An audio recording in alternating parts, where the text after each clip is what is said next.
Now, let's turn to a controversy dealing with the U.S. Census.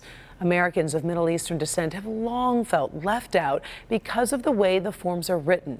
Activists say it is important they get fair representation, but now they've suffered a major setback. Our Paula Tutman has been looking into the issue, and Paula, this is a tiny detail, but it is very, very important.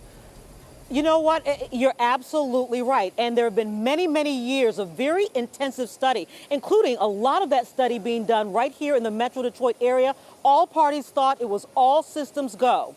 Turns out that's not the case.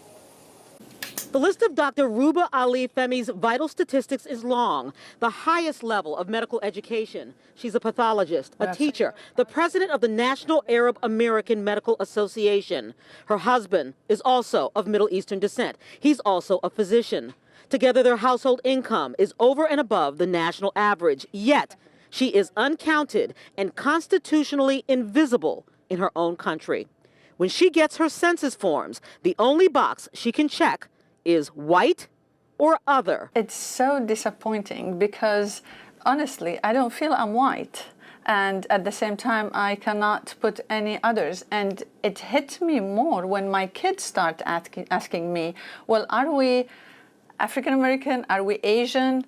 Is there a category called brown? For nearly a decade, research and efforts have been made to get the U.S. Census Bureau to make a change. It's a constitutional mandate that says that we need to fully count everyone on the U.S. soil every 10 years. And this year, finally, movement, all but done. One little box that makes a big difference when the U.S. government is counting race, income, addresses, education, constitutionally mandated statistics.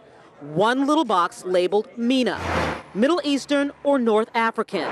Only under the Trump administration, the deadline passed without action to get the MENA box onto the form for the 2020 census. It's not only knowing the challenges, but also knowing the assets and the contributions. Congresswoman Debbie Dingell is outraged and befuddled. She can't think of a single reasonable reason to keep that box off the census questionnaire in 2020 and beyond. We need to have good, accurate demographic information because it drives so many different important programs in this country. This decision will deny communities, marginalized communities, have been denied before access to health care, access to representation, access to economic opportunities, access to the protections of rights.